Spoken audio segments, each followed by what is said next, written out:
people! It's time for episode 21 already, and yeah. Hopefully a week has passed without trouble, and you're all waiting for me. And it's time for 10 minutes of Break Monstrons. Talking about the big holograms Fiery Vampire Octopus mentioned last week, here we have one, speaking in gibberish.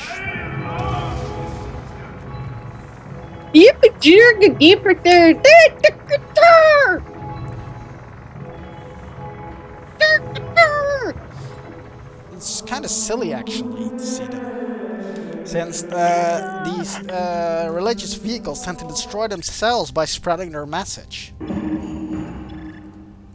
Hey guys, you want to spread a message of peace and happiness and joy? Oh my god, I was hit in the face with a rocket launcher. Yeah, it's one of the reasons I don't really like the religious nations. The religious Nazis. Hey, we can buy the city. Question is, do you have enough? Oh yeah, you got plenty. Yeah, that's one of the pros of being an economic nation.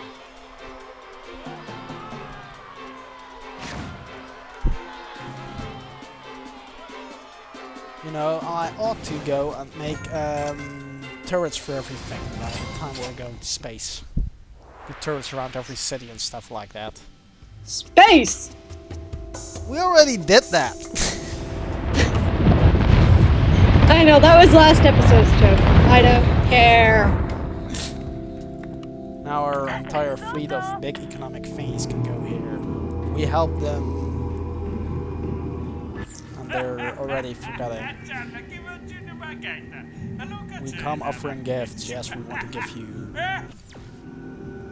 a pretty worthless amount of money for us, especially when we're going into space, but hey. You actually get a set amount of money once you head into space. Indeed. So you might as well spend everything you've left before you go.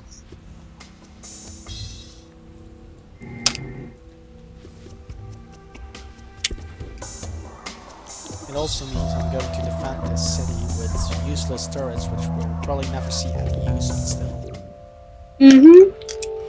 Miant! We all remember the capture of Miant.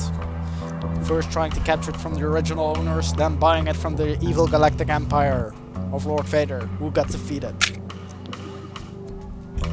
Indeed. Who would have thought? They are trying to spread their fate through a partnership of trade that will eventually see their city bought by us. Sounds like some sort of funky movie title. Bought by us. In cinemas now. A good title for a documentary on the evils of the economy. Yeah. Or maybe some silly Steven Seagal movie. Yeah. I can't do Steven Seagal impression, but if I could, I would. Actually, bought by us might actually sound something like, what do you call it again?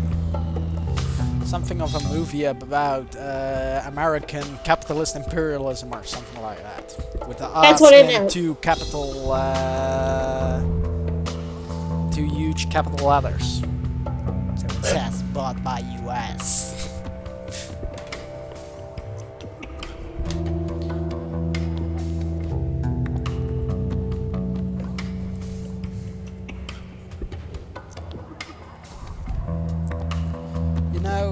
Might actually become quite useful for us to just wait. And yeah, after I build all these turret thingies, I'll just tell our red friends to attack the Yellow Nation and do all the work for us. Aha! So the Yellow Nation goes away, and then because you're allied with them, they'll say, "Let's finish the world together." Yeah, it saves us time. That's essentially what happens. If you're not at war with a different group of people, and you finish the game with only them left, they'll say, "Let's ally with each other," and then you can be either like, "Okay, let's do it," or you can be like, "No, screw you! I'm going to shoot your house off." Oh, the irony! So yeah, We're still real life afraid of humans the tend to say the latter betrayal. thing, but hey. This isn't real life, this is Spore.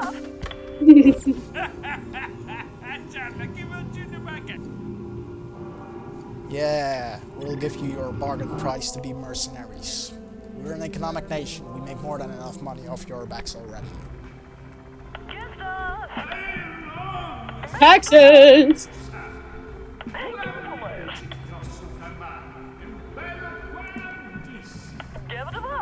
Looks like the red is doing a pretty good job. Let's just hope that moves faster. Yeah. Also, can you tell him on a That delay? their own vehicles are going to be destroyed by the city, which doesn't have turrets, but does have this. It does have anti-faith themes, apparently. Yeah, but yeah, the red guys have faith beams too.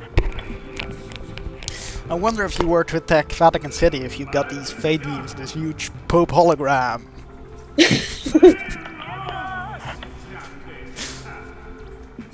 I mean, I'd convert right away if I saw that hologram. I want one of those of my own. Indeed. Actually, I wouldn't convert, I'd just conquer Vatican City and take the technology for my own. And look, they have done their job. Oh, you can't even say, I want to shoot your head out. You just have to say, I hope someday you join us. I just hope I could shoot your head off first, but hey. Heads. And people, we have already reached the space phase thingy, which means I'm going to spend all the money I've just made on these cities to give them the turrets they need to defend themselves in case the evil Crocs or some other alien nation thinks it's funny to attack your own planet. The irony is, you can't even attack your own save games, which is annoying because and also the reason you should never align with one of your own save games, because if they get an eco disaster, you can do nothing to help them. I mean, you can't even put your plant life and stuff on the planets. It is annoying. It is quite annoying. It's hard playing the space stage because you can overextend yourself really fast. You want to make as many friends as possible, but sometimes those friends are enemies with each other. And so you can't help either of them out without earning the ire of the other. So you just leave them be, let them fight their own wars, and they'll pretty much leave you be as well. Yeah, and then you get a little bit of, why didn't you help us minus points? But that can always be rectified with money. Yeah, and it's actually, those minus points aren't that big.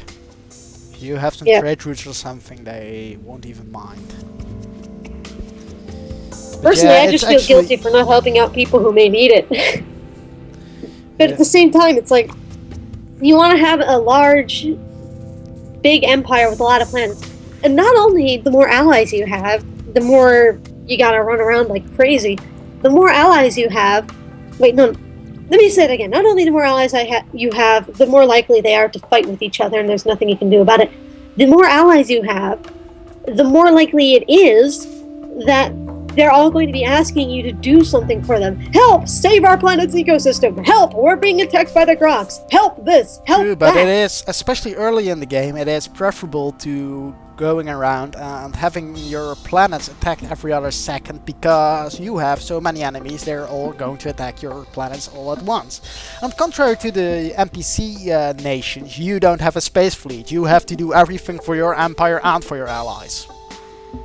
Which is weird. You know, one spaceship holding the entire galactic promise of a single people. Indeed. It's not very useful. Which is something they could have done better. Anyways, people, I'm going to call this an episode, and next episode will see us launched into space. Space! Okay, people, see you next time. Ciao. There we go.